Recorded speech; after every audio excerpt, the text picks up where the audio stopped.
Ladies and gentlemen, tonight's performance will include whale murder, Mickey Mouse impressions, and the virtue of being extra. All this as we explore candles on created things.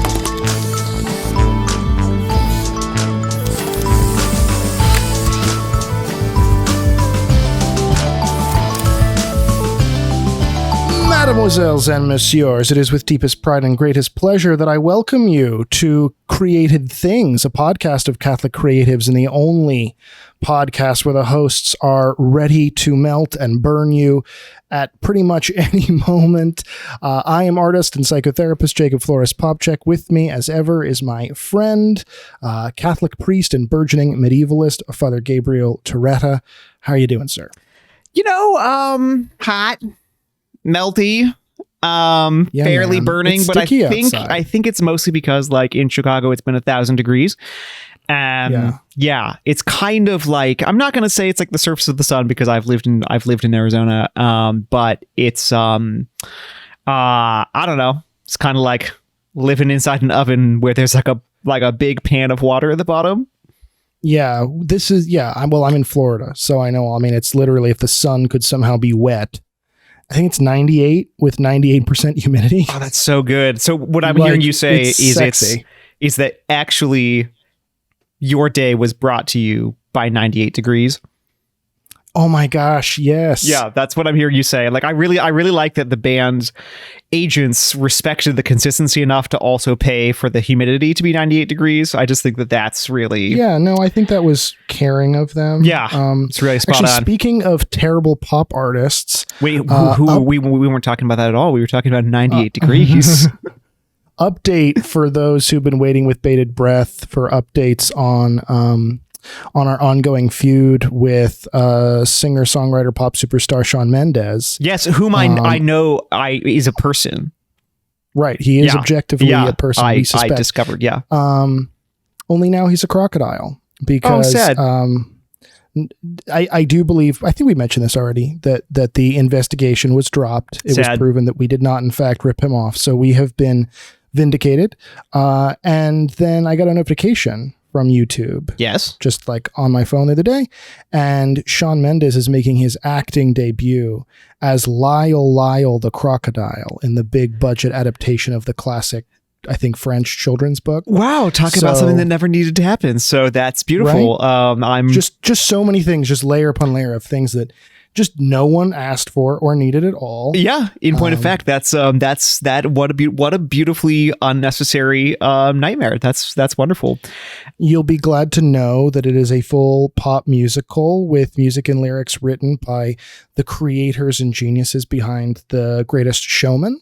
So, I mean, there's just like a lot of really successful, good things going on here. Yeah, that's amazing. I was realizing shortly before starting to record tonight that I'm pretty sure I've never heard a Kanye West song. That's bad. That's actually bad. It's fine. I checked, it was fine. Yeah, I read some article about there's some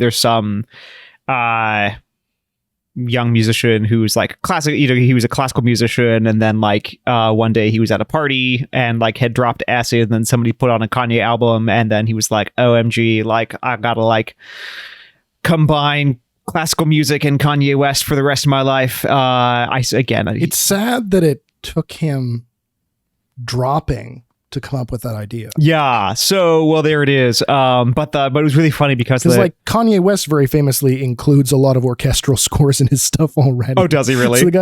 So the guy drops, then he's like, you know what I need to do? What Kanye's already doing? Yeah, that's fantastic. Yeah, no, exactly. So it was just very funny because of course it was a New Yorker article. So they're sort of like highbrow pretending to slum as lowbrow, who is also highbrow. So it's this whole game of involuted pretension when you talk about the New Yorker. But one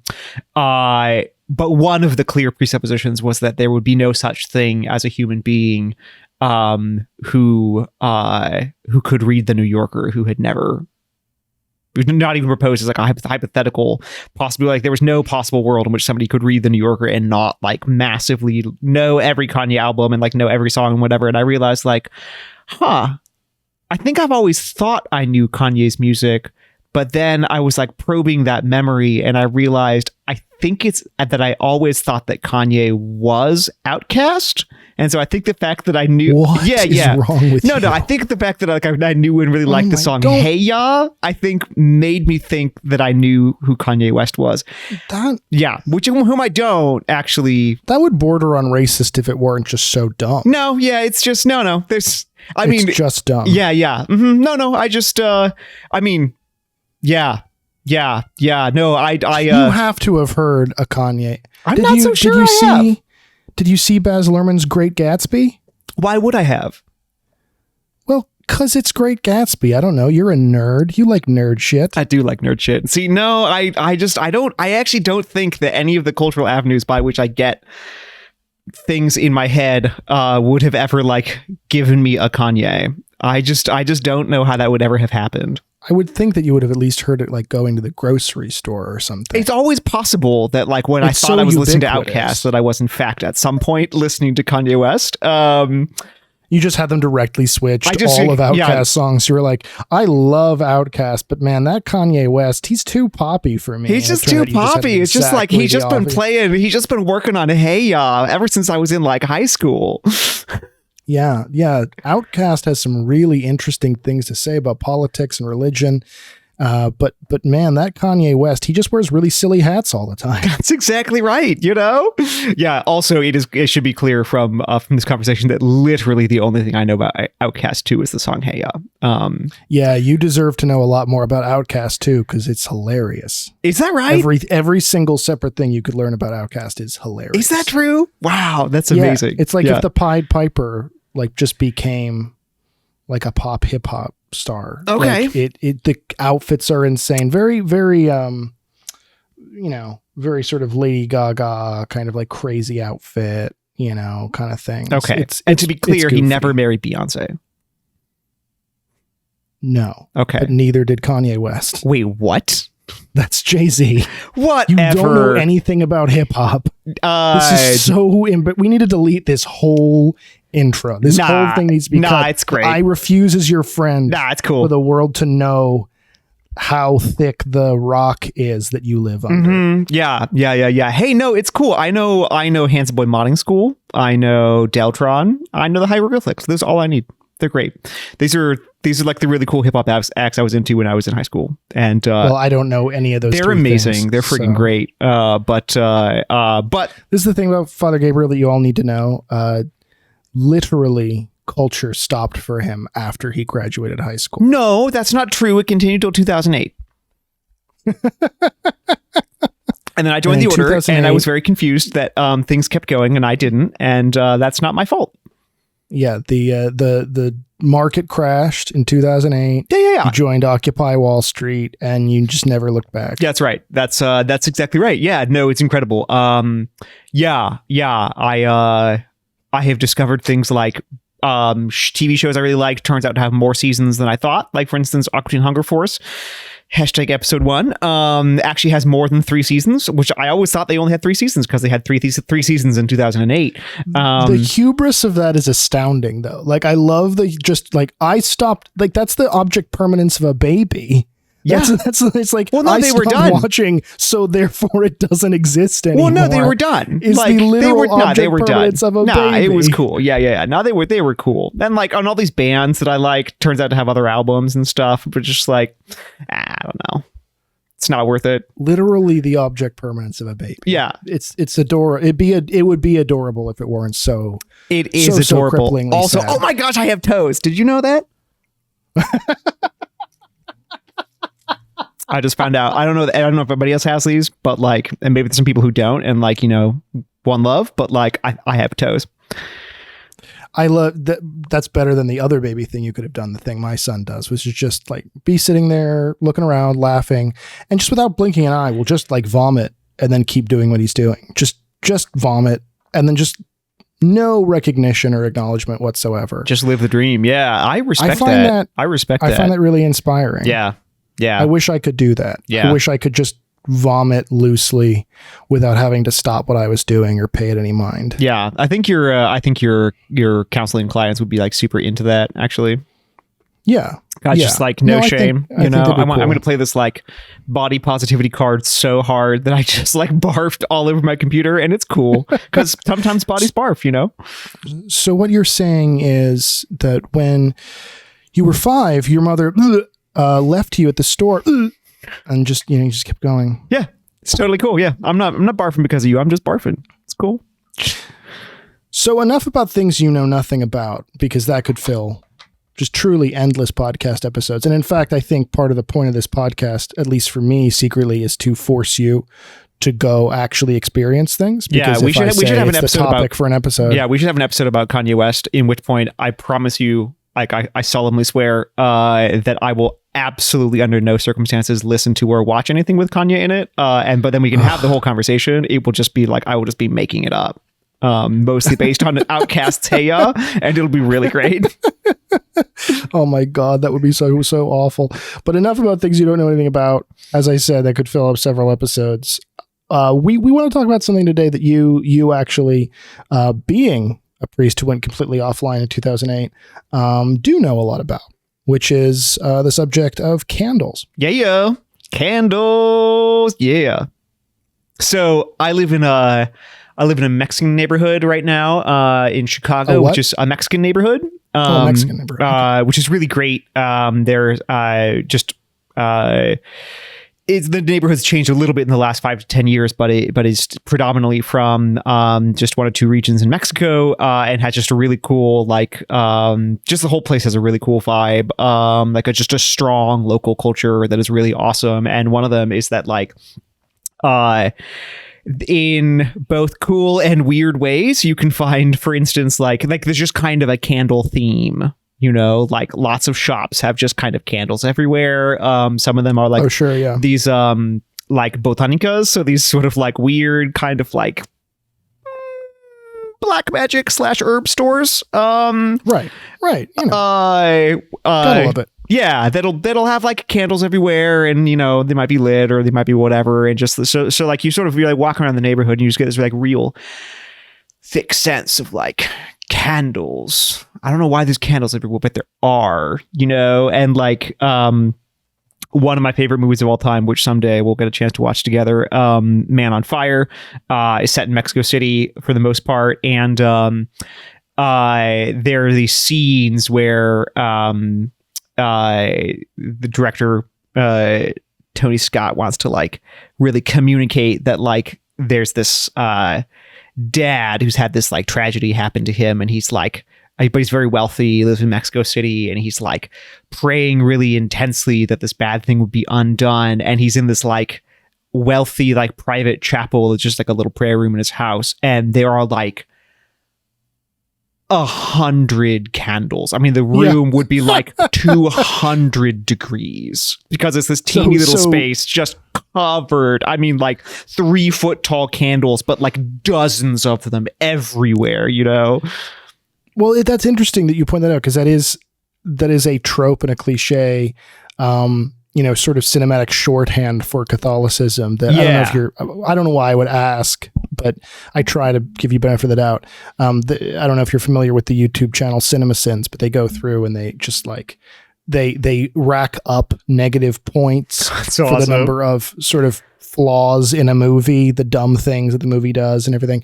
And one of the ones that they will always give a movie a quote unquote sin for is if it has too many damn candles to possibly be even vaguely practical. And there will always be in an action movie some scene in a Catholic church with like 10,000 candles just lit randomly next to curtains. Yeah, exactly. Be like, and it's I'm looking at this thing and I'm feeling fuego, like incendiary disaster is what I'm thinking, and like, even proceeding just for the moment from like, now you just mentioned movies, and that just got me thinking like,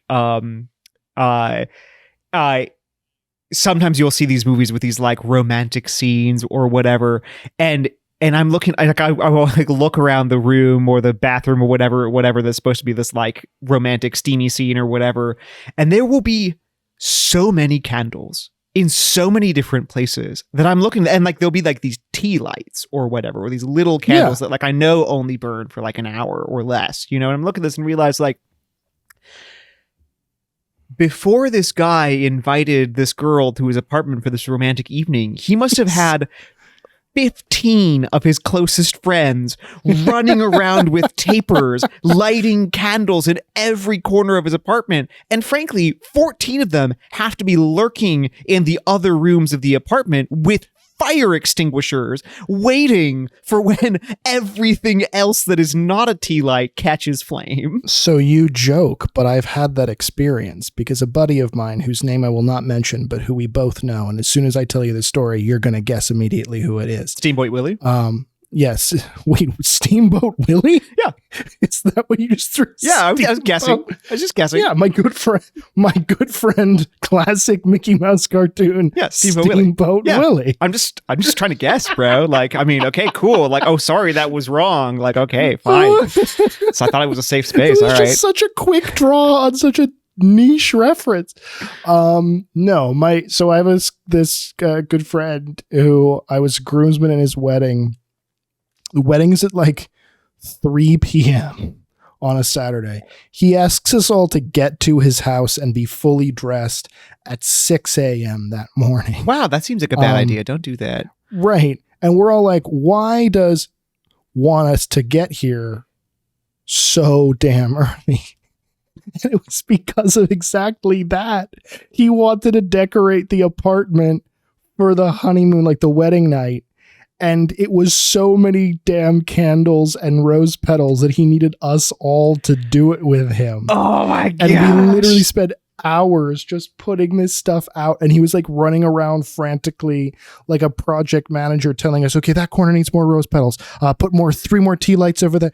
I'm like, this is and of course he still would then have to come back and light them all before she came in. So this was just a really dumb plan from beginning to end.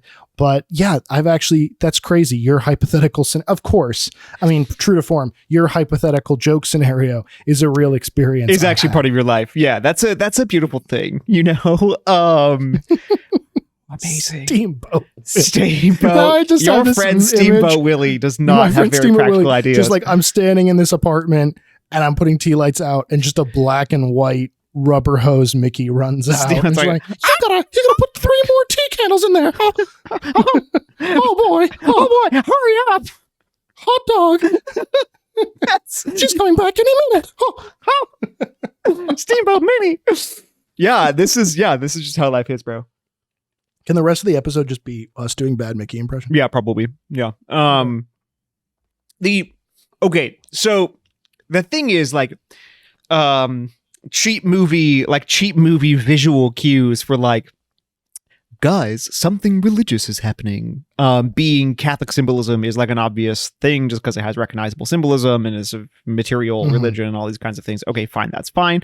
And then the fact that is often like, hey guys, here's a weirdly dark room with like 20 billion candles. Is also pretty intuitive. Like if you've ever, I don't know. I mean, if you've ever like been in a Catholic church or whatever, like suddenly this like can begin to make a lot more immediate sense. And like, I mean, there are lots of ways that we could talk about candles, but I think that it could be really interesting to think about. There is this very particular place that candles occupy in Christian worship that I think could give us a cool lens to think about them as like a created thing, as a work of art, and the way in which like the materiality of something generates a culture around it. So and captures the cultural imagination. I mean, yeah, because as you're talking about it, you know, you say if you go into a Catholic church, you'll understand why this is a trope. I don't agree. Like 90% of the time you go into a Catholic church, there's like 2 candles in the side lit. I mean, like maybe a few during mass, but all the terrible fluorescent lights are going to be on so you can barely tell, except for one time of year which is, and this will necessarily be a huge chunk of this conversation, but the Easter Vigil, the longest mass of the year, my favorite mass of the year, sort of the liturgical Olympics of the year, the night before Easter Sunday, when, you know, we build up a big old bonfire, and then everybody gets like a little tiny candle lit from that bonfire, the love of Christ kind of spreading across us, you know, represented by this flame. And then we all go inside and the church is completely pitch black, and you've got, you know, 1,000 people inside, all with their little tiny candles. And as an aside, this sort of strikes me, it's funny, you know, there is this cliche and this understanding, this cliche, that any movie with Chinese people in it always takes place on Chinese New Year. Like this is a thing that just always happens. Even good ones. Like I know you haven't seen it yet, but Everything Everywhere All at Once, which is, I think, truly one of the best films of the last 10 years. And most people agree with me on that, but it still can't defy that trope, which is that it's set on Chinese New Year. Any film with Irish people in it always takes place on St. Patrick's Day. Like there's no reason why Boondock Saints has to be on St. Patrick's Day, but it is. And maybe you could actually extrapolate that to say any movie that features Catholicism takes place at the Easter Vigil. Yeah, it's some like level, or kind of is like somehow at least visually, conceptually there. Yeah, visually, like on, well, yeah, because they might not say it's Chinese New Year, but why are there random paper dragons everywhere dancing down the street? Like that only happens on Chinese New Year. So like why, you know what I mean? And in the same way, I'm just pretty sure that like when a group of Chinese people get together, they just want to express themselves by dancing with paper dragons down the street. Yeah, I think they just we call that Tuesday, bro. Be cool. All right. Yeah.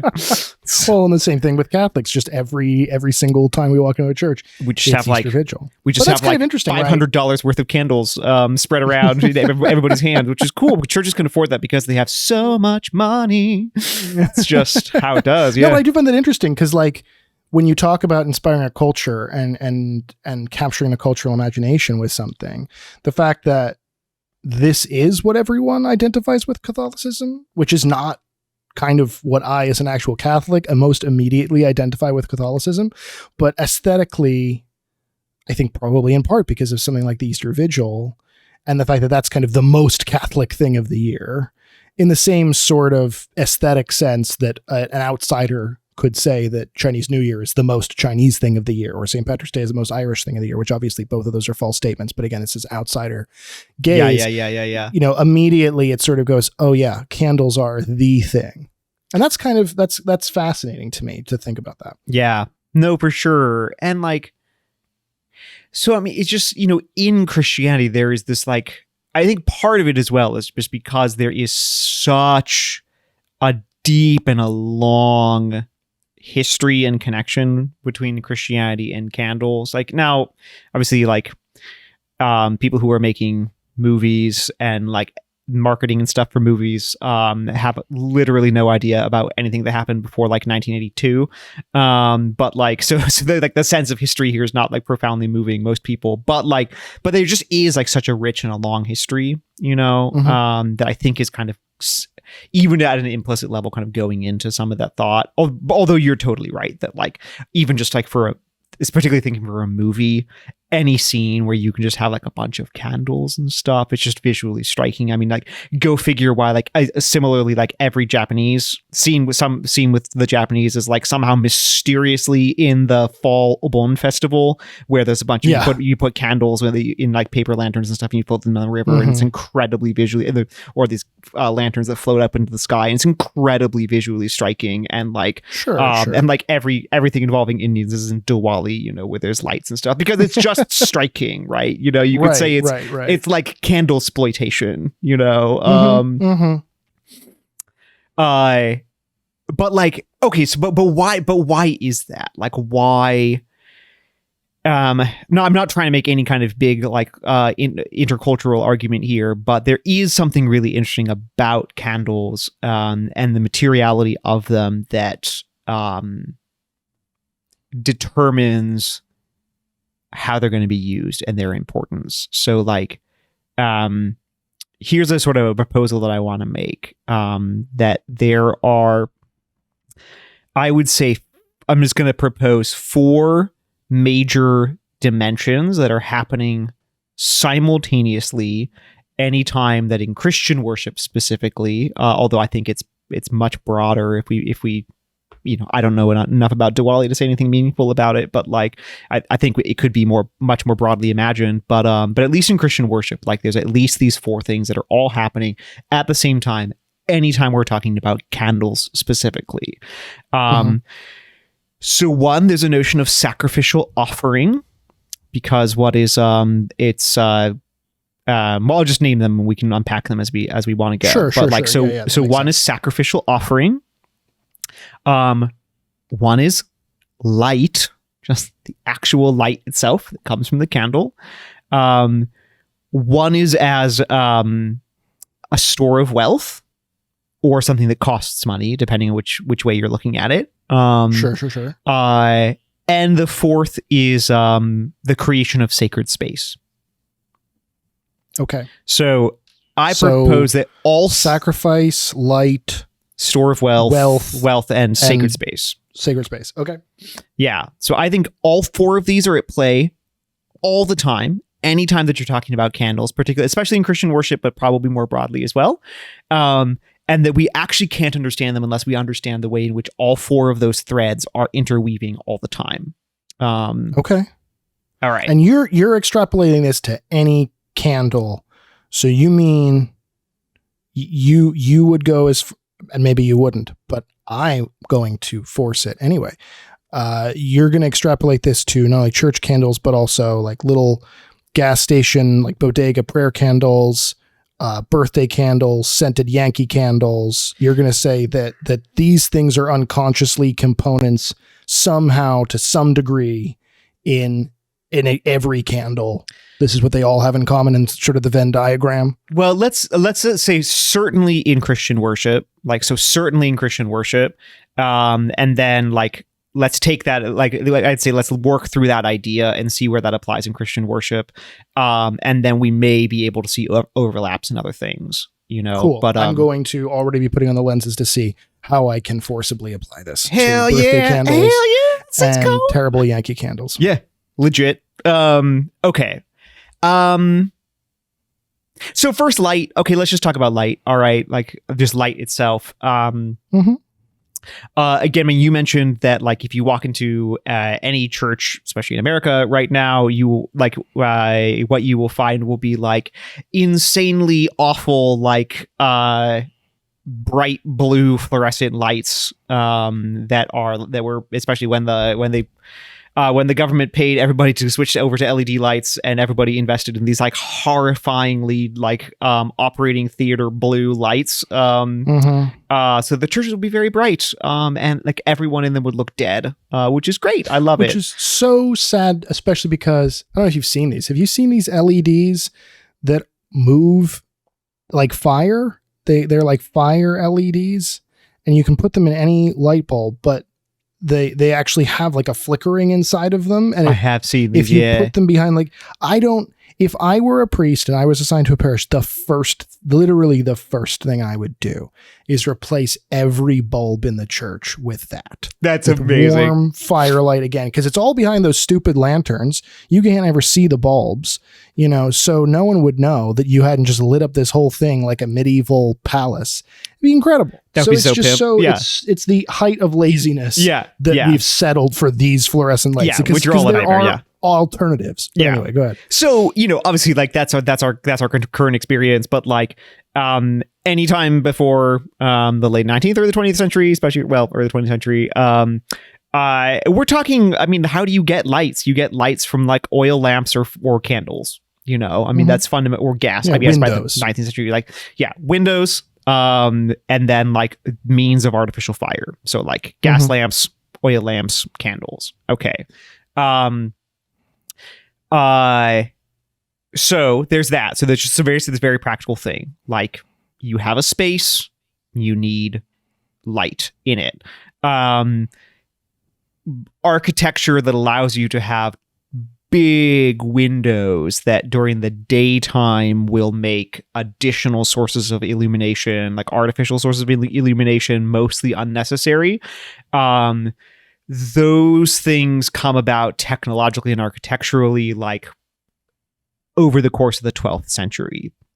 So and of course there are architectural styles that will let you have big light and stuff like that beforehand. But like, were you thinking those big like charts, or like the Saint-Chapelle in Paris and stuff like that, where it's just like floor to ceiling, like football fields worth of like stained glass, like these stunning things. That's like 12th century stuff and beyond. So if you're talking before that, then you're talking like less and less and less light. And like, if you're talking early church stuff, say, I should say it's not exactly like a taper, like a perpetual taper down, but like, if you're talking early church stuff where you might be using a repurposed space, or you might be taking something that had been originally designed as a residential home, and then you've converted it to exclusive church use, but it was originally designed as a residential home, so it's going to just have like an open window with no glass, one or two small, because like you can't close it, so they'll be kind of small, and you'll need lights, and like early Christians, the first century or two, would have their liturgies, their major Eucharistic liturgies at night. They would pray all through the night, and then towards dawn would celebrate the Eucharistic liturgy. So you're praying all night, psalms and hymns and stuff like that, in the dark, in a small room or whatever. I mean, maybe sometimes a bigger room, but like, so you need light, right? Like, just real practical, you need light. So there's that, right? So like, there's that effect. There's just like a practical dimension. Just totally practical. But thinking about that already, because this is like light used for prayer, light used for a space that like very, very, very, very rapidly, like by the 2nd century, Christians are no longer like meeting in people's houses that are still being used as houses.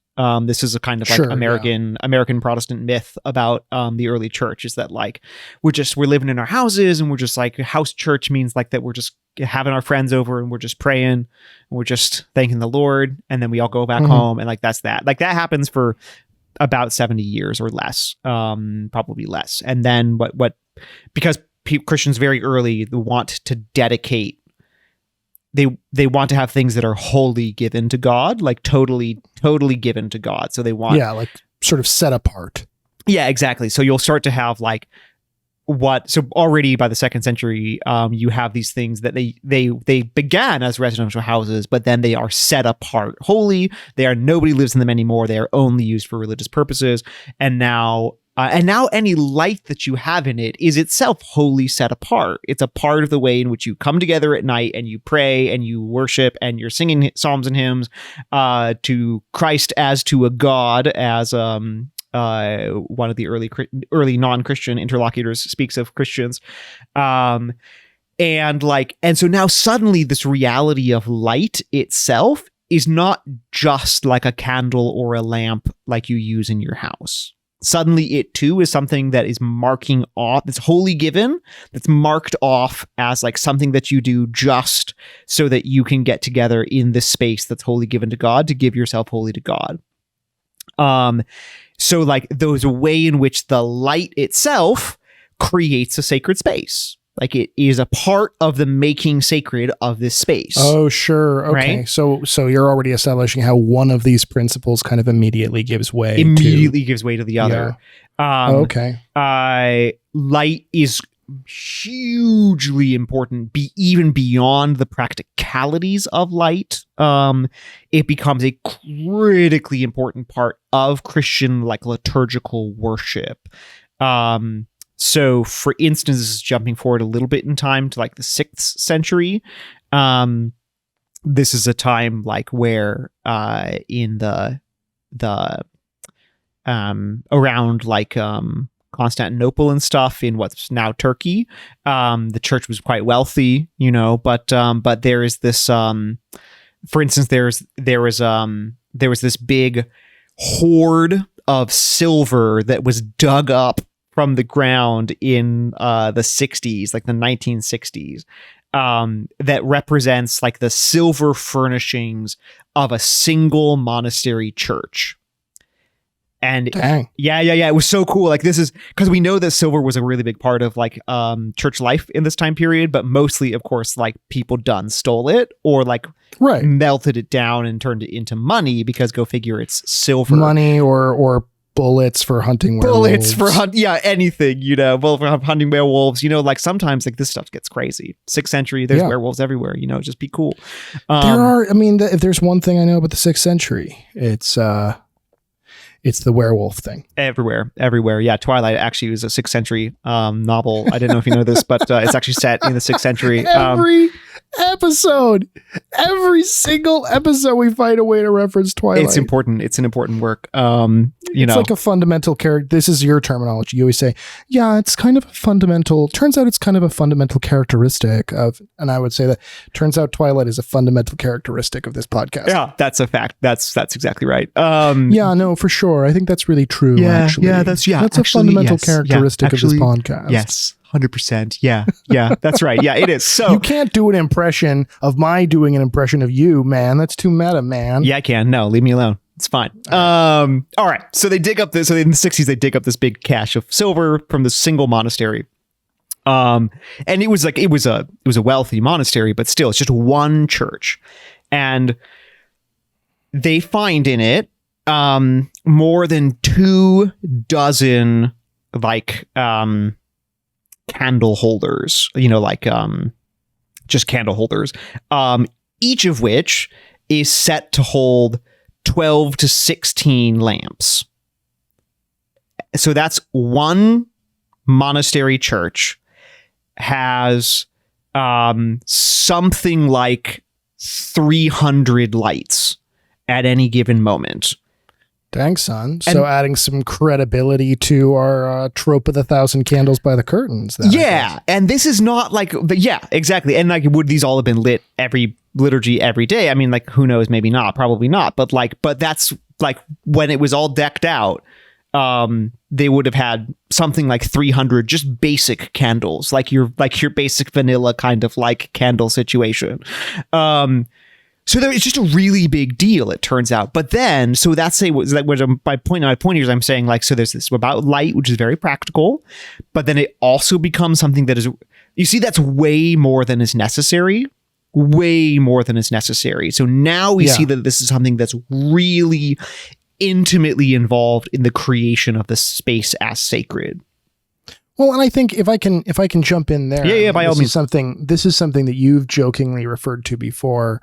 But I really love it. There is this component of Catholicism in contrast with the rest of Christianity, where the rest of Christianity, I think stereotypically at least, and why deal on anything other than stereotypes? We're just two white men doing a podcast after all. Yeah. But the rest of Christianity sort of stereotypically, really values temperance and being reserved and withholding and not doing too much of anything. And that is just really not a component found in much of Catholic thought, especially where liturgy and prayer and spirituality are concerned. And you throw this jokingly around in past episodes where you say too much is never enough, and that this was if you were ever made a bishop, that this would be your ring. Too much is never enough. But this is like very much a sentiment found across the Gospels, right? Where repeatedly kind of the literary motif that we see is Christ does a miracle and there was more than they could consume left over. I'm turning the water into wine and there was more wine than they could drink left over. I'm multiplying the loaves and the fishes to feed the 5,000 and there are 12 baskets, I think, if I remember correctly, left over, right? So there is this kind of motif of superabundance that's at the core of the gospel. The idea that we're going to go harder than necessary because God is more generous than he could possibly be expected to be, or more than we could ever theoretically even be capable of enjoying. And I think that finds its way into a lot of these elements, especially the aesthetic elements of liturgy, whether we're talking about stained glass or we're talking about candles. There is this superabundant thing that's happening there, I think, as kind of a core, again, to go to this idea of like a core characteristic, I think as sort of a core characteristic of Catholic culture. Oh, yeah. No, I think that's totally it. And that's, you see this, like, why does one monastery church have like 300 lights in its church when that's totally unnecessary? Like, well, cuz. Right. Okay. It's what the kids would call nowadays being extra. And what you have repeatedly demonstrated in this podcast is actually referred to as the virtue of magnanimity. Yeah. Being extra turns out like going hard is actually a virtue. It's actually a virtue. It can be a virtue and it should be a virtue. So like, don't do it badly, do it well. Yeah, there you go. Mm-hmm. End of episode. Boom. Done. Boom. Drop that mic. Yeah. Okay. But then like that does necessarily also bring up, right, like candles are expensive as hell. They expensive. And again, like, even like synthetic candles are expensive, but like in a world where there's no synthetic candles, where like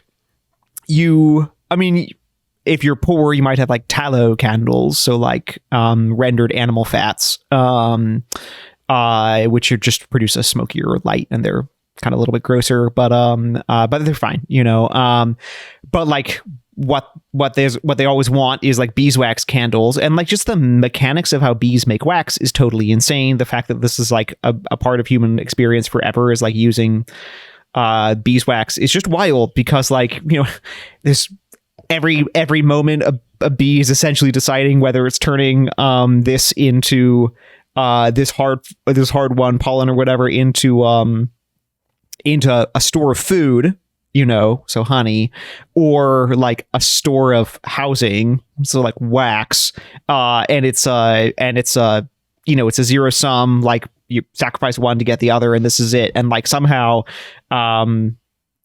whatever, we just always have enough like bees around to be able to like both eat honey and like use all their wax. And it's just like, isn't that just so human though, that every culture was just eating anything they could get their hands on to put in, they would just put in their mouths. And if they found out they couldn't eat it, they would go, let's try burning it. guys, let's burn it. I'm gonna eat the thing that's delicious and sweet, and then I'm gonna burn the rest. And I assume that they like tried to eat the wax, and some guy goes, which you can, it's delicious. Well, actually, you can eat small amounts of it. It's delicious.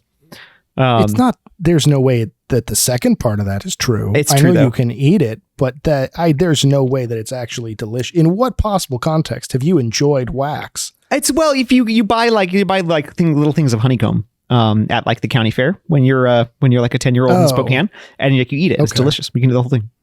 But I figured that was predominantly because of the honey that made it good. Well, yeah, it's not good on its own. It's not like that's what I was just saying. It's not like I blast it through like a wax sanitizer on its machine. Own is not good. That's all I was saying. And you go, no, it's actually delicious. Actually, and then you rock it's back and delicious. You're like, damn it, dude. Yeah. What if it was? You're too contrarian for your own good, man. Wax is not good. Yeah, that's not true. Wax is delicious. I recur. CF Supra wax is delicious.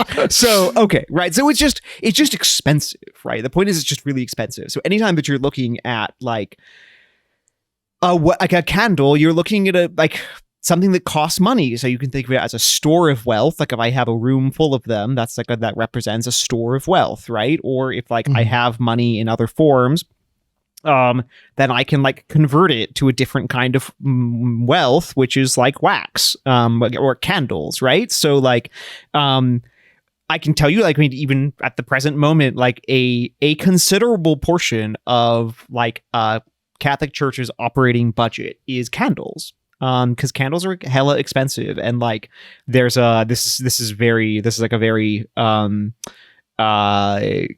Catholic Latin Church thing, but there's a strict rule that your candles that you use for liturgical purposes, for like the celebration of the Eucharist and stuff, have to be 51% beeswax. So they have to be majority, at least 51%.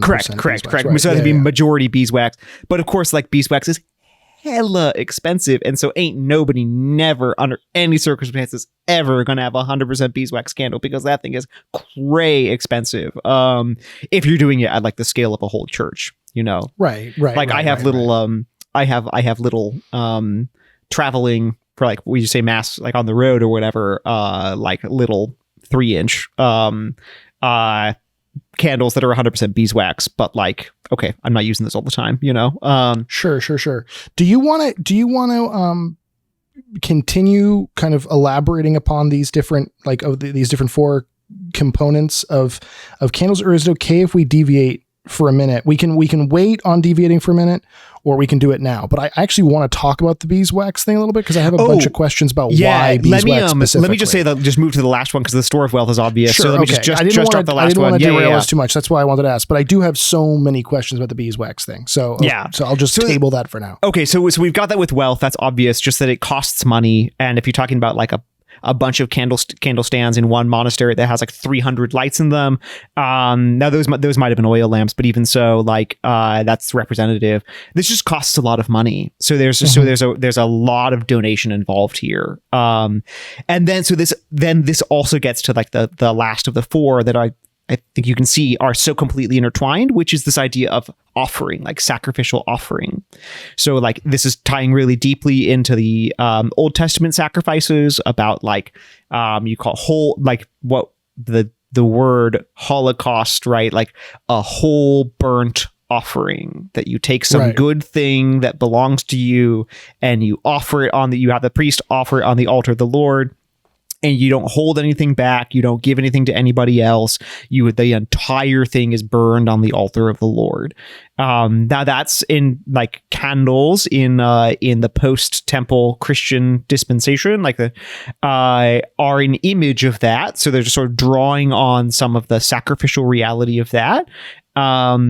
Because they cost so much? Is that primarily the idea? Or is even there if another component of why they're sacrificial? Even if they were relatively cheap, like just think about the physical reality itself, that like the candle doesn't burn without being totally destroyed. Like the process of its burning, I see. It literally physically is being consumed when it's on fire. So it's not just primarily me making a sacrifice by paying for the expensive candle. That's definitely part of it. The candle itself can be seen, at least in an analogous sense, as sacrificing itself, because to be in use, it must necessarily be used up. Correct. Exactly right. Okay. And they're both intertwined, like that they are the same thing. I'm with you now. That makes a lot of sense. At the same time. Okay. Yeah, exactly.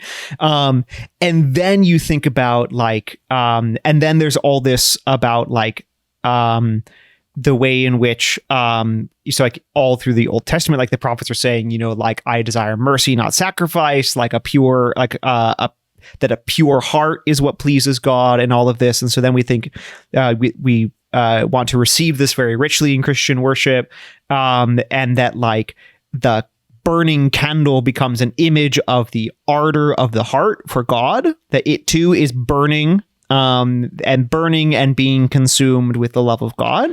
I'm on fire. I'm on fire for the Lord. Exactly. Like that is burning in that. So it's an image of the heart burning for the love of God and burning with the love of God and being consumed, but also like never fully consumed, like always sort of like Catherine of Siena, this great 14th century saint, she would always say like, I am dying and I cannot die, that she's like burning but like always consumed but not consumed. That was because she was, you know, she was a vampire and the silver bullets had been created for her as well. Always the worst. So sad, but it's okay. Yeah. She was no, but this is also like, again, a scriptural motif with the burning bush in the book of Exodus. You know, Moses encounters the burning bush and it is on fire, but it is not consumed. It is not burning away. So there's this juxtaposition always between I am on fire for God, but it doesn't destroy me. It completes me, sort of a thing. Yeah, exactly. That it's wholly given. There's nothing held back.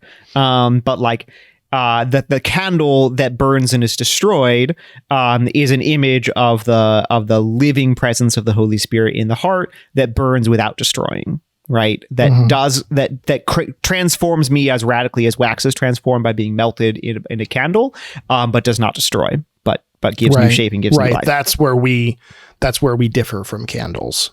Yeah. In this, you know, so like, okay. So I just say like, I'm sorry, that's sort of a long overview of looking at those four things. No, I dig it. But you see, but that's why, like, you'd say, like, I mean, people will complain, you know, about, like, why do candles, like, if people see, like, a budget from a church, they'd be like, why do candles cost so much? Like, there's the poor and all this, and be like, well, look at all of this. It's all of this at once, and it has to be all of this at once. Otherwise, we're stripping apart things that are just like, they have to be this way. Like, we need the light. We need the fact that they create a sacred space. They cost money, and that is just a part of the material reality of the way in which wax comes to be in the world. So we respect its materiality. And one of the ways in which we respect its materiality in justice is that we pay people a just wage for their labor involved and bring it to us. And then that involves, like, that's not actually a bad thing. Like, oh no, it involves money. Money is gross. Like, oh, gross. Like, no, that's like, it's a sacrifice. Then it becomes a part of the way in which this entire thing is a mode of sacrificial offering of Christian worship. I love that we're doing this. I really do, because I mean, the thing I love about this podcast is that we go so hard. Inevitably, we go so hard in breaking down the kind of subtextual, deep mysticism behind the commonplace, right? I mean, this is again something that I think is really core to Catholicism, that, you know, you're making holy or making beautiful or discovering the holiness or the beauty in the commonplace. That this is a fundamental a call to action, as it were, even of our baptism. And I think we do that in this podcast, whether we're talking about a fake rock or we're talking about a parade or puppets or any of the dumbass topics we've talked about. And now candles, we're going so hard into kind of deconstructing, hey, what is the sacredness, the holiness, the beauty that is maybe taken for granted in this thing. So I know it was long, but I actually really, really appreciate you doing that. That said, you mentioned, you know, that the exchange of money for services is actually a good and right and just response to art and beauty, and that's not wrong and gross. And that sort of dinged the bell in my head to remind me that we should probably give a shout out to our sponsor, Catholic Creatives. This I thought it was bees. Yes. Well, we're also brought to you by bees, but more indirectly. More directly, we're brought to you by Catholic Creatives and the good folks at Catholic.Store. Catholic Creatives, for its part, is an organization dedicated to igniting a new renaissance of faith through prayer and beauty and the creative spirit. Catholic.Store is an amazing online resource for supporting Catholic artists around the country and the world directly. And bees are a really cool insect. So if you want to support all three of these things, we'd encourage you to visit catholiccreatives.org/support to support us on our Patreon. That money goes directly not only to this podcast, but also creating really cool products for you and for like promoting different artist enrichment events like summits and things like this. We would encourage you also to go to Catholic.Store and see the really cool goods. And we would encourage you to go to your local hive and chase away any bears what might be harassing them. So do check out Catholic.Store, catholiccreatives.org/support, and your local apiary today. With that in mind, let's talk about this beeswax thing, because I kind of mentioned the Easter Vigil at the beginning here. And if you can listen through the chant at the Easter Vigil, when they're building this gigantic badass bonfire outside the church and they're lighting the cartoonishly large Easter candle out of that fire. Real big. There immediately becomes a sort of string of liturgical poetry. I think it's probably appropriate to call it that. A string of liturgical poetry that directly references, and if I'm not mistaken, actually thanks the bees for putting this shit together.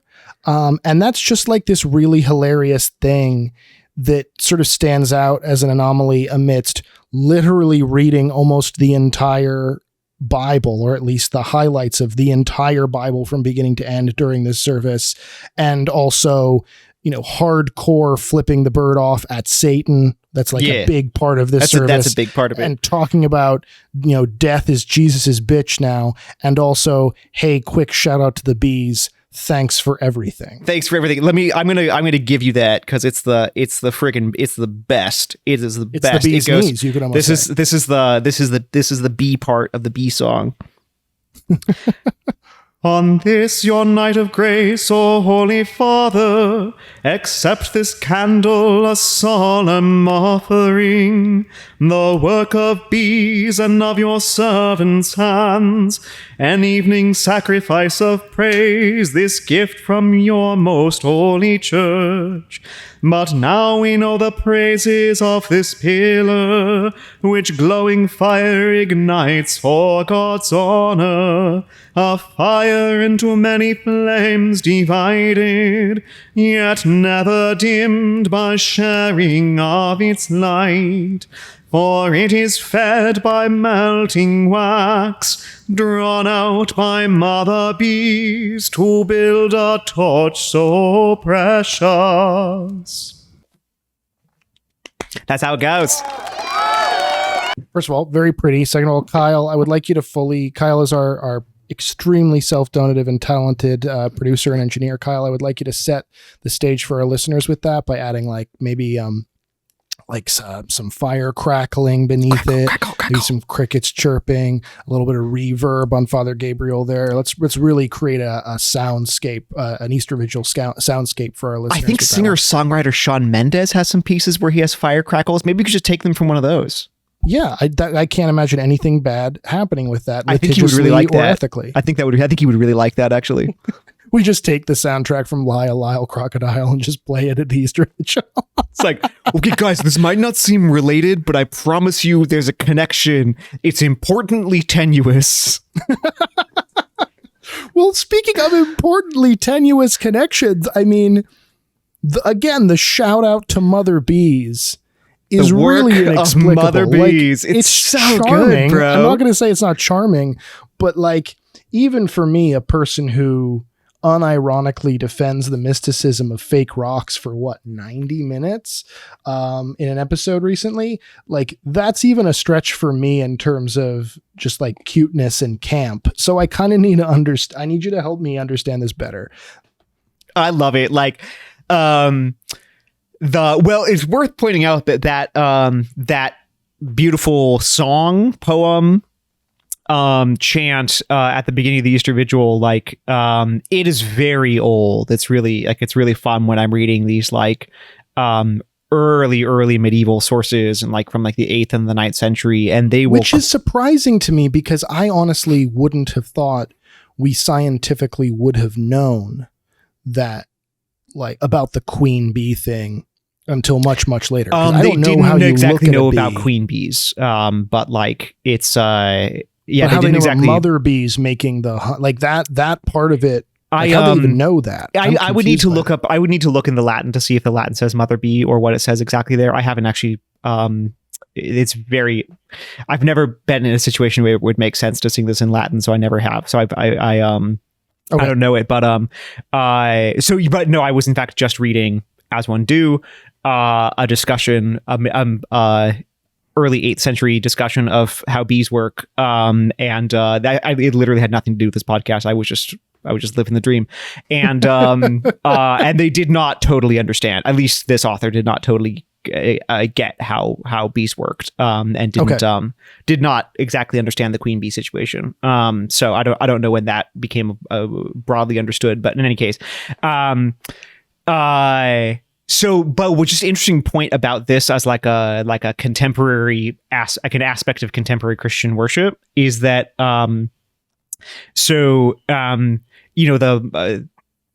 stating the obvious for some people, other people maybe too much more in detail, in around 1972 the mass was translated from Latin into English and is now pretty much anywhere in America only experienced as an English language reality.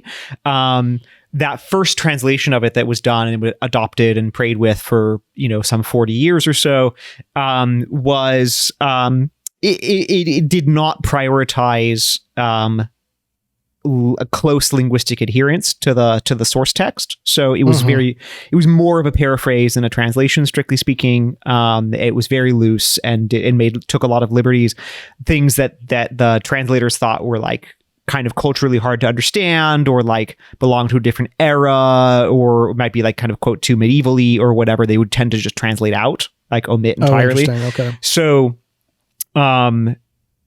So in that version that in America that we prayed with for like some 40 years or so, there were no bees in this song, this piece of liturgical chant. They took the bees out because they looked at the bees and they said, like, this is too weird. Like, what is with these bees? And they took the bees out. They just took them out completely. And then the whole mass was retranslated and this new with a more a strictly translation, like a more sense of translation rather than paraphrase and cultural adaptation. And the bees came back. This was like in 2012 or 2013 something. Back. Then bees were back. And bees are back. I was gonna say bees are back. All right. Thanks for bringing us back to 98 degrees. I really appreciate that. Oh my God. You see what I did there? No, but see, that happened when I was in high school, so I know who they are. Leave me alone. Oh, okay. Yeah, I was going to say, like, this one is actually, this one should be your purview. This is all also, I haven't found a good organic way to do it yet, but I'm desperate to make some references to Jerry Seinfeld's The Bee Movie, which has achieved like hardcore meme status and is all about bees working in like it's the worst movie ever. Is it? I'm not. It's I'm the only dumbest movie ever, and yet okay. like people will just like Zoomers will just quote it in conversation, like "you like jazz," and a lot of different weird quotes from a movie where a bee marries a human woman and sues the human race to stop honey being manufactured anymore. That really happened. That really, nuts. And Jerry Seinfeld is that bee. Jerry Seinfeld directed and stars as Barry B. Benson, the bee who marries a human woman, and they don't compensate for the size difference. And he marries a human woman and then sues the human race. John Goodman plays the small town Southern lawyer who is defending the human race in the lawsuit. Sting makes a cameo in this movie. He would have to because bees. He is subpoenaed because bees feel that his name represents cultural appropriation. There it is, which it is. Culture. Yeah. Pooh is shot with a tranquilizer dart. It's a really messed up, weird movie. Is this animated or is it like a really is animated. Weird? Okay. Well, this is animated and ostensibly for children. For kids. Wow, that's amazing. There's an amazing story about the creation of the Bee Movie where like apparently this came as a result of the pun, a bee movie, like a bad film, between Jerry Seinfeld over a dinner conversation with Steven Spielberg, Steven Spielberg thought that Jerry Seinfeld was joking about this idea. And Jerry Seinfeld thought Steven Spielberg was serious. And then went home and like wrote the script, and Steven Spielberg was like, "You can't do this. This is too stupid." And then he was already too deep in, and he was like, "Yeah, but we just did though." Yeah, mm-hmm. That's incredible. That's so beautiful. So point being, I like to think during the Easter Vigil that we're really thanking Barry B. Benson, the big stars of Easter, really, Christ, Mary Magdalene, the Easter Bunny, and Barry B. Benson. Really. Yeah, that's straight up. Yeah. This is the Justice League of Easter, really, at the end of the day. Yeah, that all seems fair. Great. I'm with you. Yeah. But again, why? Why the shout outs to the bees? Yeah, but why the bees?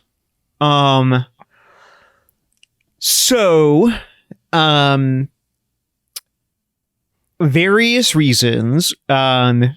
One is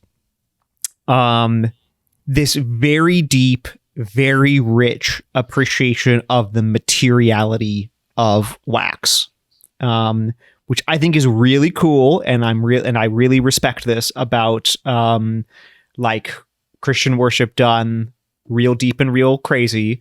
Is that it really, really like goes really wild into the materiality of the stuff that's being involved. So like, in fact, wax is cray. The fact that like we can use it and then we can use it in the quantities that we can use it, like the amount of risk involved and the cost involved and the labor involved for human beings as well as for the freaking bees is insane.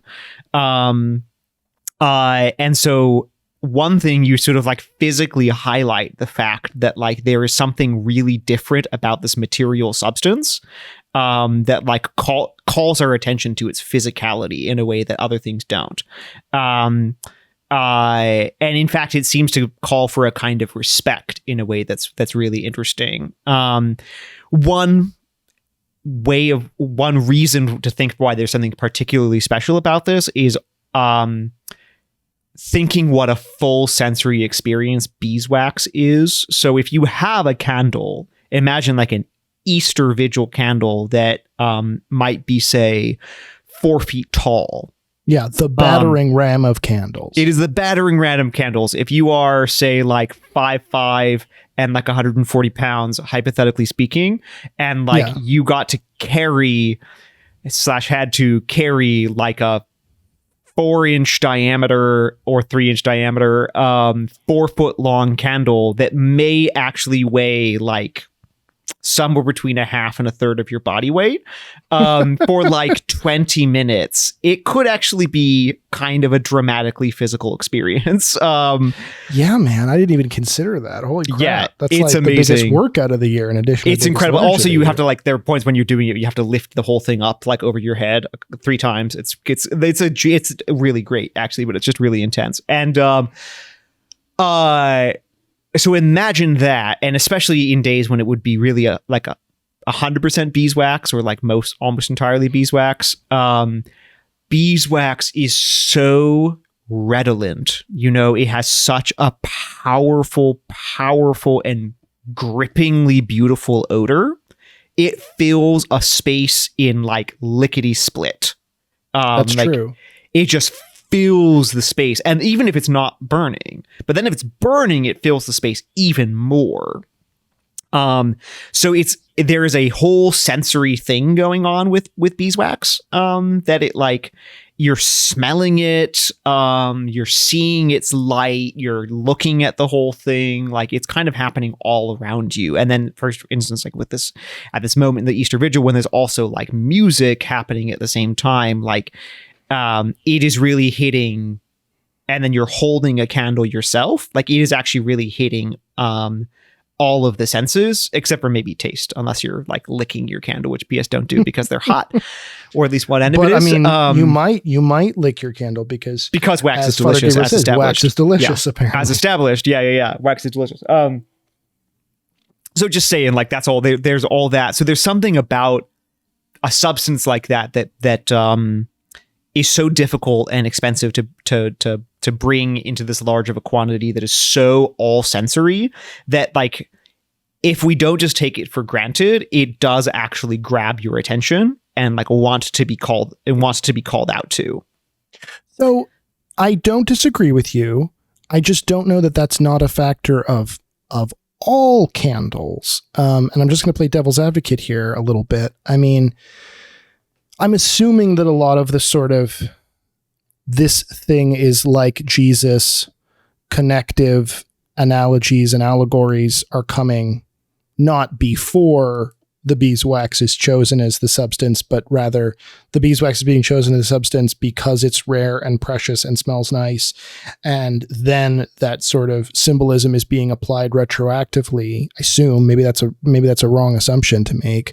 But if that's the case, it doesn't seem to me that couldn't have been done with anything else. I mean, you're talking about the sort of self-sacrificial nature of the candle.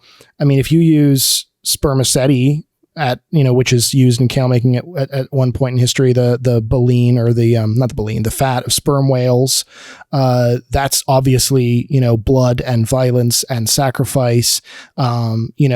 All animal fat, all tallow candles is probably that to some degree, right? You could make a very compelling argument, like, the sacrificial lamb, we slayed the lamb, we slay the fatted calf, and then we make the candle out of its fat.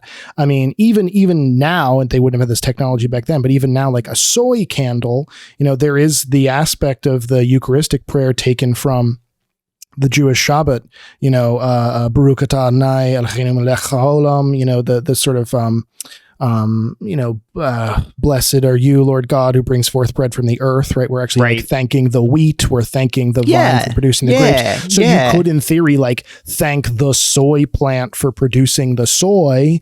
Oh my gosh, I like how we're going really deep into Avatar right now. That's so beautiful. We are going super deep soybeans. Into like, thank you, soybeans. Thank you, soybeans. Wherever the soybeans go, they are our fortress. And then it like slits the throat of the soybean plant, you know? Oh my God.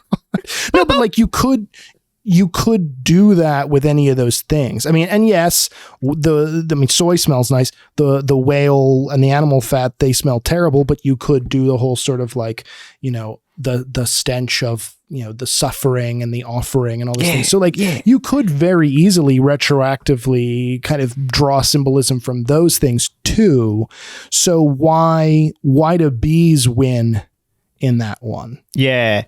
Well, they don't always, so there are like in Christian worship at different times and places you are going to find other things, so like actually one of the earliest representation of Christ the Good Shepherd, so like all over the Gospels there's all these stories about the Good Shepherd, and Christ says things like, I am the Good Shepherd, thereby suggesting that he should be identified with the Good Shepherd. And so it's his name tag says it is. Says hello, my name is Jesus, Shepherd, the Good Shepherd. Yeah. So it's a big thing. And then like in catacombs, which are like the earliest sources of our so funerary art is kind of the earliest source of our cache of Christian art, basically. From like the turn of the second and third century, mostly because it's buried, to be honest, buried in a way where it's like meant to be viewed as buried. So like it's just preserved by being underground and stuff. And anyway, I thought you meant buried like buried treasure. No. Just, I mean, it's just like it's just underground. In the 3rd century, the church buried this. They don't want you to know about it, man. That's right. Well, that I can't, as a licensed member of the Christian priesthood, I cannot say that because Dan Brown would come and sue me for giving away his secrets. Right. I mean, you're part of the evil organization, so I don't expect. Yeah, I am basically an albino monk with just a lot of pigment in my skin, but yeah, and technically I'd be an albino friar, but that's okay. Yeah. So all of this, so there's there's all these representations in the catacombs of the Good Shepherd, but one of the earliest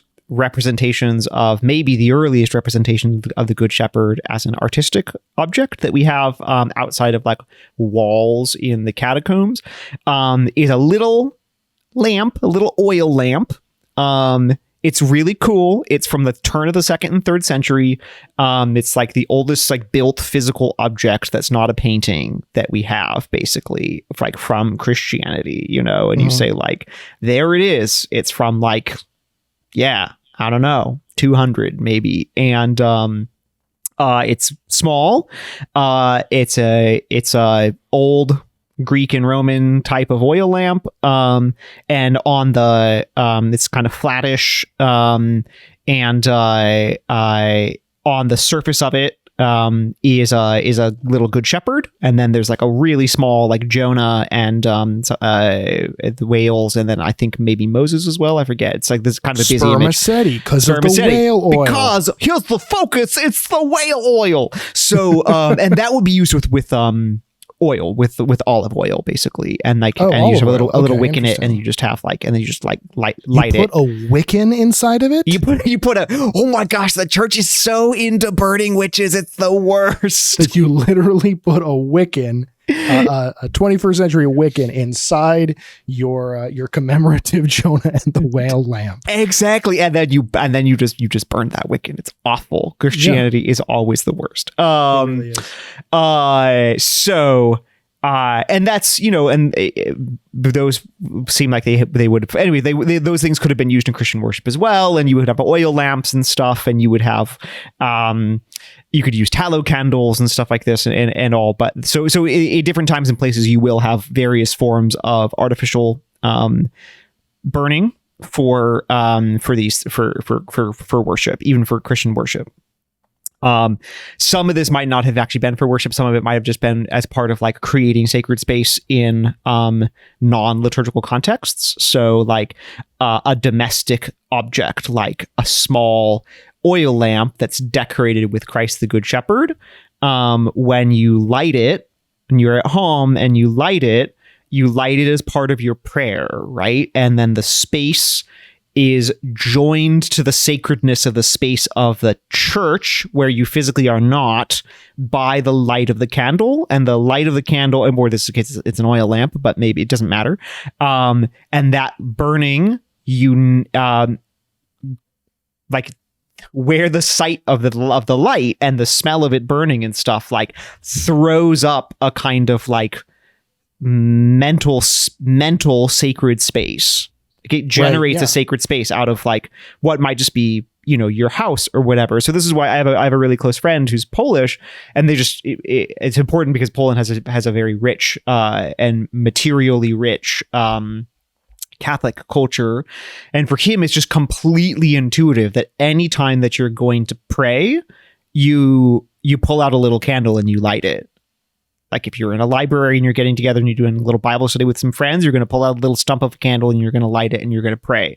If you're like gathered around a little table and you're just going to like pray, like night prayer before you go to bed or something, then you like pull a little candle and you light it. And it'd just be like any kind of candle, like any kind of candle, some cheap soy candle, some cheap Yankee candle, whatever. But like now, a whale candle again. I really want to propose that we, as a religion, collectively move back to the whale thing, because I just don't think modern society has enough whale murder. I think we're really missing that culturally. I mean, as somebody who has eaten whale before, I can say I approve. Have you really eaten whale? I have, yeah, twice. Do you know what? Twice? Do you know what kind of whale you ate? I can't remember at the moment. I can't remember the moment. No, because two countries where whaling is legal under its own conditions. So Sweden and Japan. I knew that about Japan. I didn't know Sweden still did that. That's so fascinating. Yeah, they sure do. I thought Sweden was supposed to be kind of like the liberal utopia. I'm surprised they kill anything. It is, and they kill and eat whales. Ah, it's amazing. That feels like those old juicy fruit contradiction commercials. Juicy fruits. Yeah, exactly. So, so there's all that. And I think that's all really cool. So just to recognize that like in Christian worship, there is a lot of variance here. There is something about it burning. It's like, again, the like being consumed while it goes. That is a really important part of it. Bees do at the same. So everything you're saying is correct. Is like I think you're intuiting something really right. With and then on top of that, and I can say nothing about priority, chronological priority, or even theological priority, but on top of that, you have this strong, ancient and then medieval idea that there is. So I said like. This guy was reading from the 9th century, like didn't 100% exactly know like how bees did their bee thing. Like once it gets in the hive, it's all a big bee secret, and so there's this ancient idea that gets very well received by the Middle Ages, that bees reproduce virginally. Okay. So I don't think they knew that there were girl bees and boy bees. I think they think that like... they produce. I'm not 100% sure about that actually, but in any case, they believe that they reproduce virginally, and that means that every bee is like a virgin birth. Basically, right. that they are produced in like there's a lot of kind of celestial heavenly imagery here. They're like born in honey from honey somehow kind of, and they're born surrounded by wax, and like they're born without sexual procreation, but they are born physically in some kind of a way. This gets rapidly received as a physical material image of Christ. So like again, which again, I think you could probably make similarly tenuous and based on weird medieval pseudoscience based arguments for, whale blubber, animal fat, soy, etc. But I will say, as I'm thinking about this, there is this other component to beeswax and to bees specifically that would have been known to kind of the entire ancient world, old world, new world, etc. So honey, I don't know if you know this, honey is a natural antiseptic. So most cultures,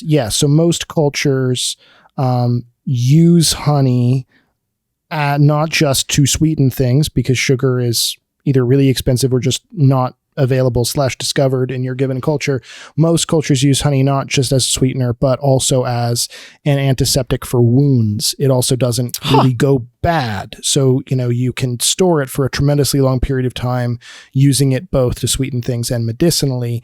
And this is a huge, huge thing. If you study Mayan art in Mesoamerican Mayan art, bees are everywhere because of this. So, kind of a proto mead, like a honey wine, is big in Mayan liturgy, in human sacrifice and non-human sacrifice, plant sacrifice and animal sacrifice and things like this. Because of this healing quality that honey has.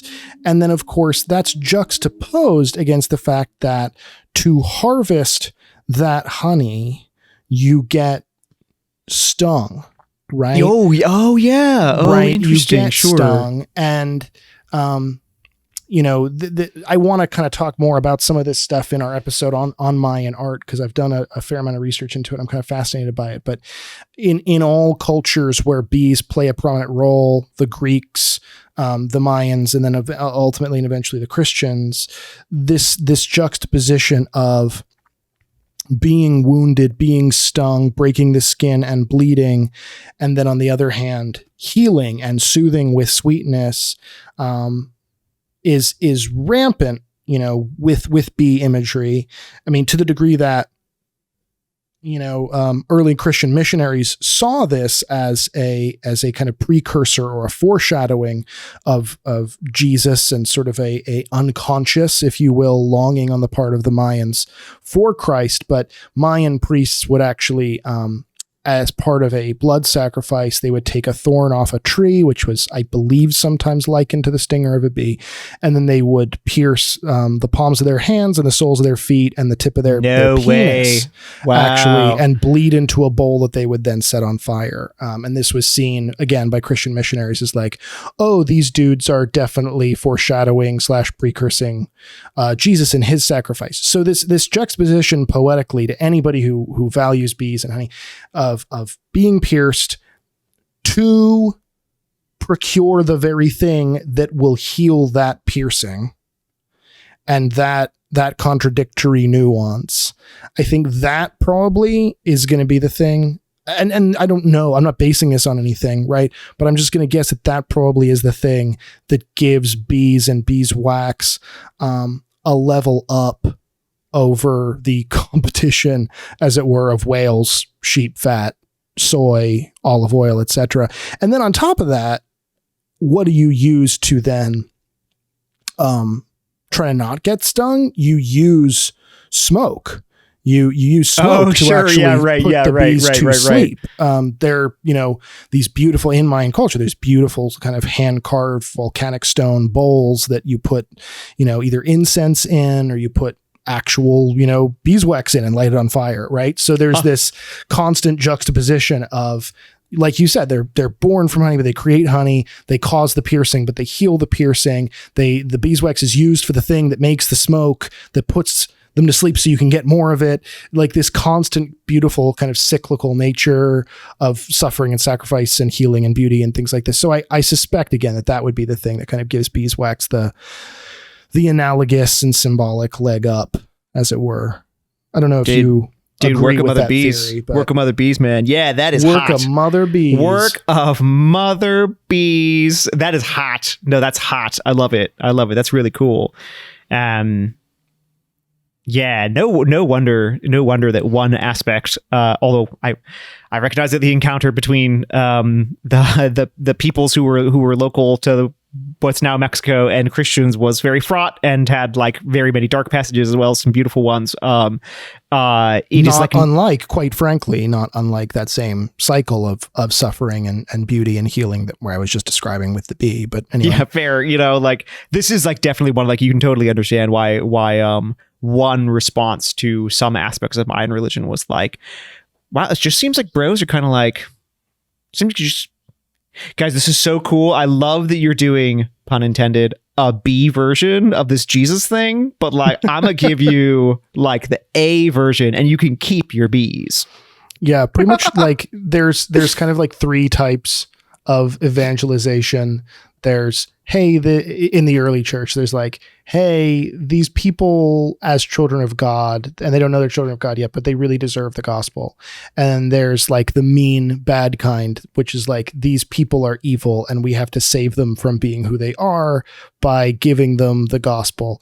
And then there's like this third kind that we kind of pretend in the modern era doesn't exist, which is like a bunch of monk bros finding a culture, nerding out about how much it seems to them to foreshadow Jesus and being like, guys, you like bees? We're going to tell you how our religion is like that plus a million. They do this with the Mayans, and they do this with the Vikings, weirdly. You like your bees? You get to keep your bees! Right, exactly. Like the Vikings are like, oh my God, you think sex is sacred and blood sacrifice is super necessary? Have we got a religion for you, my guy? You want to nail your God to a tree? You get to keep your God nailed to a tree. It's right, like, exactly. There's this whole, gosh. Like, third type of evangelization that's literally just like, you like that thing too? Did we just become best friends? That I find extremely naive and really super charming and beautiful. I love it. Yeah, no, it's the best. It is worth pointing out in that context that like, it's not like Christians just like wake up on like Easter day 2, like 33 AD and are like, guys, bees, bro, like the bees. Now, now you're bringing up the Nicolas Cage thing. Killing me won't bring back your goddamn honey. Exactly. Like, so you're saying on Easter day 2, they did not wake up and say that. There's lots of kinds of worship that are happening at the time that are like super intense, like full sensory experiences with like heavy use of like light and images and stuff like this. A little bit later than Christianity, a big in Rome from like 100 to about 390 is like Mithraism. So to deal with this it's a whole complicated thing, but with Mithras and stuff. And like they would worship in like mostly underground or like underground type spaces. And like, it's very clear that this was like, they had like, they were really dramatically focused on like the presence of light and candles and burning lamps and art and, you know, praying all night and doing all those kinds of things. So like Christians were not the only people doing this, you know? Sure. And so I think it's, but that does kind of tie into what we were presenting at the beginning, that there is something that's like, when we are talking about worship, fire, candles in particular, wax candles in particular, necessarily involve these 4 elements. Like they necessarily involve this roping together of sacrifice and offering. They necessarily involve this very practical reality of like needing light to do what you're doing. They necessarily involve this like use of wealth, store of wealth, and then by the fact that they are being used in a worship space, they are also creating the space as sacred. Yeah, I do want to touch on this thing because again, I had sort of half jokingly previewed, could we apply these 4 characteristics to any candle use, including the bodega prayer candle. I think I said that as an example, the birthday candle and the smelly Yankee candle. And 3 of those criteria that you mentioned, definitively, yes, we can, right? They cost a lot of money. They provide light. That sacrificial component is obviously there, but that 4th component, does this help create a spiritual space just by nature of it being there? I think there's 2 potential avenues we could explore to be able to say yes to that. And maybe we find out that we can't say yes to that, but I can only think of 2 arguments that could get us to a yes answer on that. Argument 1 is by exploring what our definition of spiritual or our definition of worship is. So by extrapolating, hey, is there a component of spirituality or worship to the birthday party or just lighting a Yankee candle or whatever because of what the true nature of worship is? That's one argument we could make. The other argument I think we could make is, so I want to say, like, obviously we're speaking from a Catholic perspective. There are religious and philosophical movements that don't believe this, but, as Catholics, we're super material, right? We don't believe that like the world and material things are fake and bad, and that the spiritual life is the only thing. We believe that the spiritual life and the physical life are kind of inextricably connected, one and the same, intertwined with one another, right? And so it might sound odd to some people to say that there's an inherently spiritual component to any physical object, but with that caveat aside, argument 2 is, can we argue that there's just something so inherently spiritual, regardless of what spiritual discipline I subscribe to lighting a candle, that you can't not, by lighting one, avoid creating or you can't, by lighting one, possibly avoid creating a sacred space.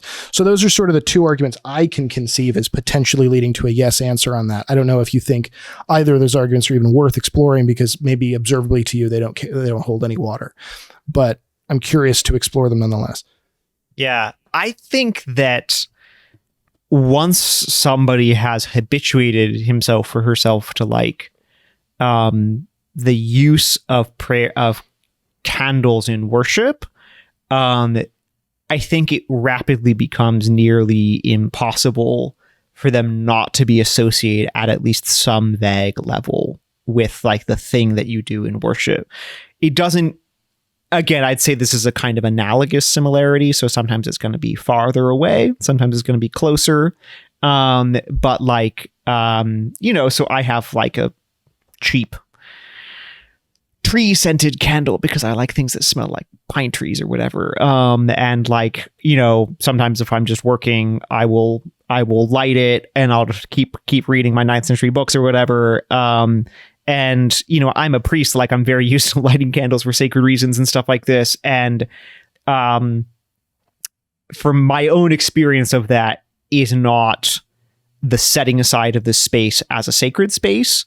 Like it definitely, like, I remember, and it evokes those things because, like, to be frank, my primary experience of candles is the use of them in worship. But that being, so it's interesting because it does evoke those things and it can call those forward.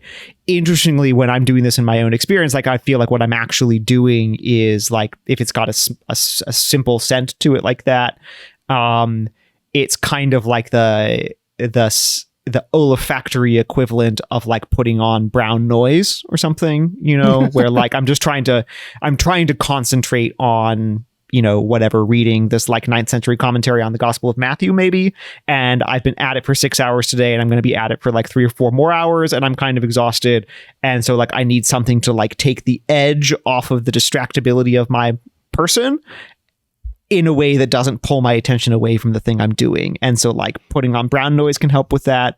Also putting on like olfactory brown noise can help with that. If you're liberal enough in your definition, I mean, you are fundamentally changing your environment and your ecosystem there for a specific and in some sense sacred purpose of studying and kind of, putting yourself in that zone, that meditative zone. So again, I mean, are you necessary? I mean, are you having a liturgy? Is it liturgical? No. But is it spiritual? Is it worshipful in a sense? I think if we're willing to be fluid enough with our definition of that, probably.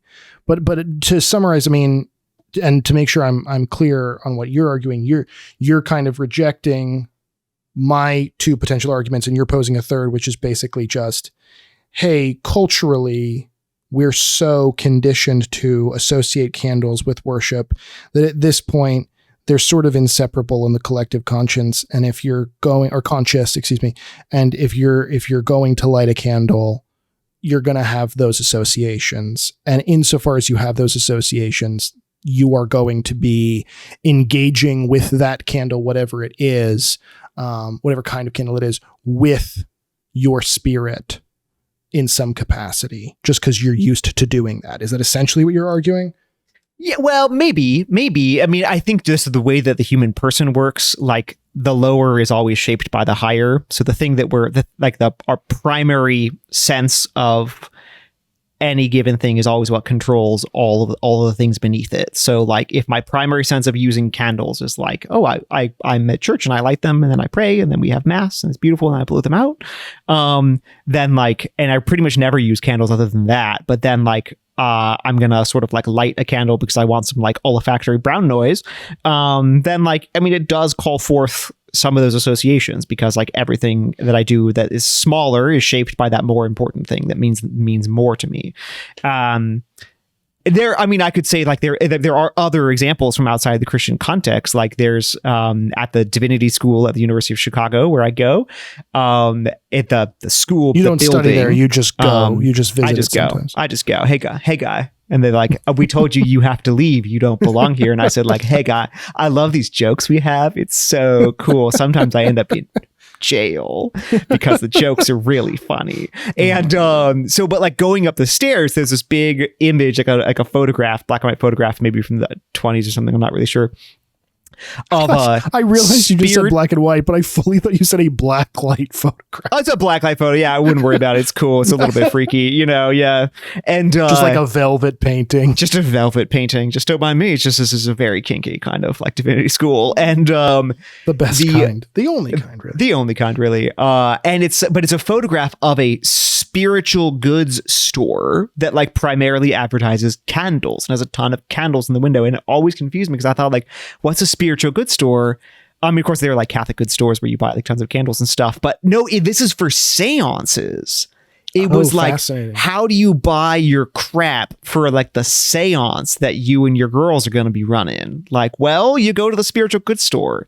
And like, again, think like in popular imagination, what is the only, okay, let me be, these are crass kind of divisions, but like, if you just like walk in on a movie where there's like a still frame and all you can tell is that there's like a ton of candles everywhere, I can pretty much promise you it's going to be one of three things.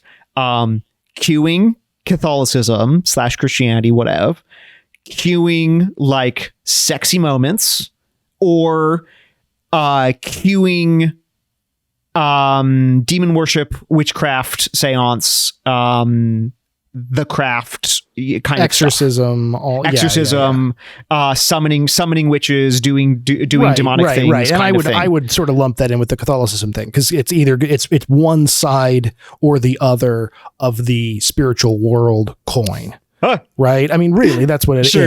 Like you're going to use candles if you're doing kind of holy spiritual things, and you're going to do, candles if you're doing unholy spiritual. When a human is messing about with the spirit world, there's going to be a candle. And then you make this good point, which you made at the beginning, that the candles are also going to be in the sexy time scenes. And that's kind of it. Right. And I think that's kind of it. But that's that again, I don't want to do. Just because I was mentored by him doesn't mean I want to always do the Christopher West thing of like over spiritualizing every material thing. But like that said, allow me to over spiritualize this material thing because I got to make daddy proud. And, like, doesn't that tell us something that if candles are explicitly and exclusively used whether because of what you're saying, that the higher defines the lower, and we have a cultural association with between candles and worship, or whether it's, as I'm saying, that there maybe is something intrinsic and ontological about candles as an object themselves that engage the spirit, the human capacity for spirituality. Whichever reason you subscribe to, doesn't it tell us something about how sacred we find the moment, depending on whether or not there are candles there, right? Like the movie is saying, a movie that lights all those candles in that sexy moment is with the subtext saying, this is a sacred event. This is special. This is anointed. This is set apart. This is particular. And in that sense, this is spiritual and worshipful. It's doing the same thing in the scene with the candles in the spirit world. And then I could extrapolate that to, you're lighting a candle to get into a meditative space to study ancient writings of saints. Like that's what you are doing. That is a worshipful experience.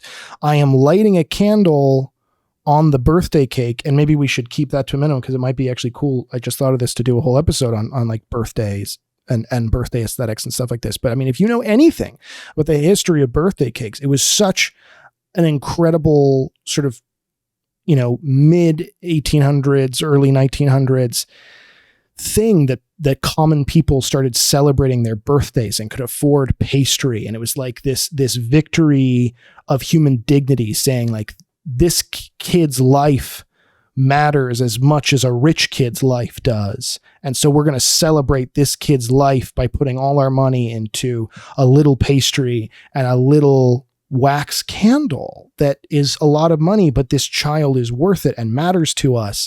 And I'm lighting the candle when the guests come over, right? My wife and I do a tidy up of the living room, and then we light the passion fruit scented candle or whatever, because we're laying I know, so sensual.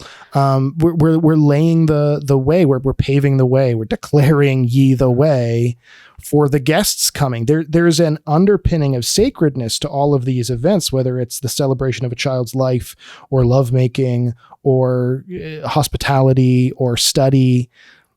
I don't know, man. I think you could really argue that there probably is, and not the same level of worshipfulness, not the same level of spirituality with candles, but I think you could argue that there's at least levels of deviation, or via levels of deviation, some kind of spiritual component to any time you light one of them things. I think it makes sense to think about them as something that the mind, the heart, human life dramatically wants to see embedded in a wider context. There are just some objects in the world that like, they just tell the heart in some kind of a way, like, let's do something crazy with this. And like, I think it's fair to say that candles are at that kind of thing, again, it can be tenuous. It's not that they're always going to be used that way. Sometimes you're just lighting the citronella candle because you want to like be outside and not be eaten by mosquitoes. But I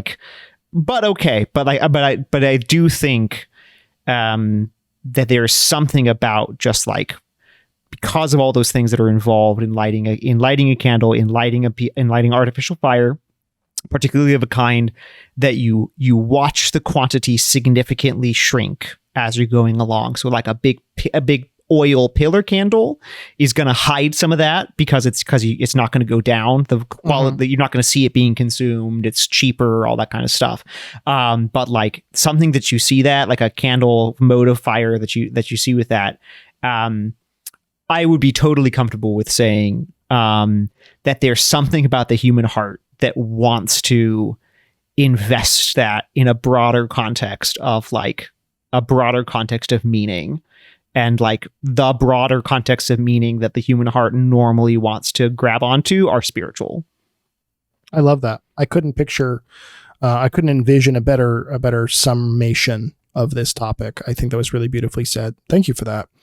With that in mind, we encourage you here at Created Things to see what you can do with the artistic prompt. Maybe you want to make your own candle. Maybe you want to support someone who makes candles. Maybe you want to light a candle while you are, doing your particular family ritual aspect of spiritual outlet or worship, or designing something, with your chosen art form. Whatever it is, we wish you well, and we encourage you to go forth and create cool things. You've been listening to Created Things, a podcast of Catholic creatives, hosted by Father Gabriel Torretta OP and Jacob Flores Popchek, produced by Jessica Flores Popchek and Kyle Meineke. To find out more about how you can support the podcast and other ventures for artists, visit catholiccreatives.org/support.